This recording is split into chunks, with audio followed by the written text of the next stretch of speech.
Hi, welcome back. This is Bob Mills here on Talk Radio. Thank you to Jerry Hayes, shedding some much-needed light on the murkiness of the political situation at the minute. While we're talking about light, what do you get if you turn money into light? You get motion pictures, my friend. That's exactly what you get. Let's talk to Van Connor. The only man I trust to talk to me about films is Van Connor. How are you, Van? And very, very happy New Year to you.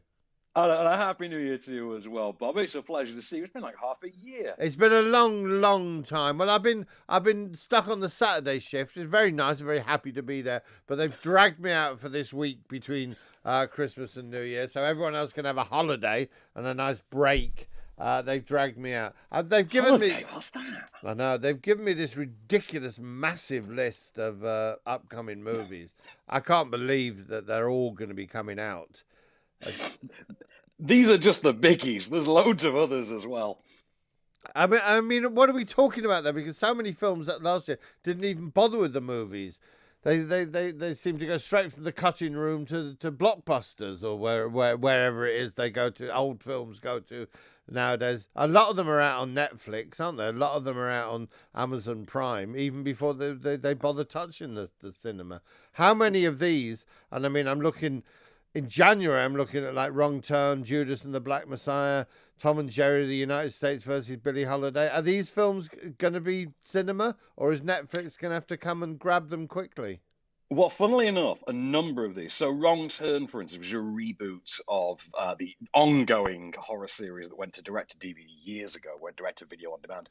That presumably will be going on demand. Judas and the Black Messiah and Tom and Jerry are Warner Brothers movies. Now, Warner Brothers this year, well, not even this year, this past month, decided to nuke the concept of cinema entirely by announcing that for the next 12 months, all of their new release films will also be going at no extra charge to anyone who would like to give them $14.99 a month, I think it is, for a subscription to HBO Max, which it started with Wonder Woman 84 on Christmas Day. So that's going to include Judas and the Black Messiah, which is rumored to be heavily tipped for an Oscar nomination for our very own Daniel Kaluuya, and Tom and Jerry, which I'm just going to put myself out there. I think Tom and Jerry looks really good.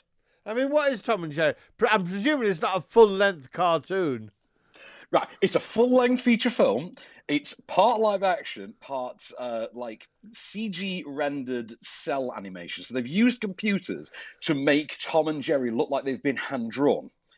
But it's kind of an interesting look. It's got a human cast that includes Rob Delaney and Chloe Moretz. So I'm kind of in. And the whole premise is that Jerry's the mouse, isn't he? Jerry sets up shop in a fancy Manhattan hotel. The staff, want rid of this pesky mouse problem. So they get a cat from the nearest alleyway who just, to help them out and kill the mouse, just so happens to be Tom. Now, is it going to be, because of course Tom and Jerry, when you talk about Tom and Jerry cartoons, they are divided completely down the middle. And on one hand is before political correctness, and the other is after, because I used to love it with Tom and Jerry when they used to literally chop each other's heads off, when they were basically itchy and scratchy. You know what? Yeah, admittedly, I do have to think of that as the golden age of animation. Yes, of course I do. Myself, I'm absolutely certain that I saw one episode where a set of bellows was used to inflate Jerry to the point where his eyes popped out of his head. But obviously, sounds about right. Since there then came this ridiculous thing where they resolved their differences by conciliation and discussion. Nowadays, they set up a Just Giving page, and then they use the proceeds from the Just Giving page to hire a conference venue, and then they get together and they hash out a treaty, and they enjoy some vegan wraps as they have their peace. I mean, that's how it goes in 2021. The episode with Spike in the middle going, "Come on, you guys, calm down. Let's talk this over like grown-ups." That was the nadir of the whole franchise. So well, we'll see on February 26th. So are we looking at a sort of technically superior Roger Rabbit type thing? Well, I mean, we kind of technically already had a superior Roger Rabbit in the form of Zootropolis a few years ago, and then an even more, well, not even more, but about as good, in my opinion, rehash of Roger Rabbit in the form of Detective Pikachu as recently as last year.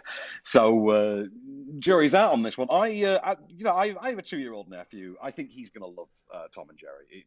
It looks like really solid family fun to me, and Okay. also I kind of miss them on screen. I haven't seen a new Tom and Jerry material outside of the direct to DVD movies in a long, long time, and hopefully, I mean, all it has to do is be better than the 1993 movie where they just start talking to one another. That's all it needs to be. Hey, Tom, you busy? Well, the kids are That's what it growing up. was. That's what it was. They just started talking to each other. It's like, why? Why do we need to hear Tom and Jerry? The whole thing is that they're mute. That's it. I'm betting, the one thing I will bet you 1,000 to 1, the maid isn't in the new film, is she? Well, I don't think so. I think it is just Tom and Jerry themselves. I think there's no established guy. I don't think even the dog is in it, to be honest, Oh, either. I'd like I hope the dog, at least. The beautiful thing about Roger Rabbit was Betty Boop's little. I can't get work, but they give her a little part in the movie where she's obviously fallen on hard times. I I hope. would love to see that rebooted for the 21st century. I would love to see a 21st century reworking using contemporary attitudes, using modern feminism, for instance, like that, of Betty Boop. Like, that would be phenomenal to me. Like, do it, get Christina Hendricks involved, or someone like that. You got my money. Oh wow! Listen, I'm going to throw you completely a curveball here. Go on. Soul. Soul. I really like Soul. So Soul is Oh. the new Disney Plus Pixar movie, isn't it? Which I thought was pretty charming. Well, I would use the word magical. Soulful, one might say. I was sitting there, and Elif and Jan were sitting there, and they said, "Oh, let's watch a film." And they suddenly were pressing all these buttons, and parts of my television I didn't know existed were popped up, and this film started. And I thought, oh, it's okay. James Fox is in it. Is it James Fox?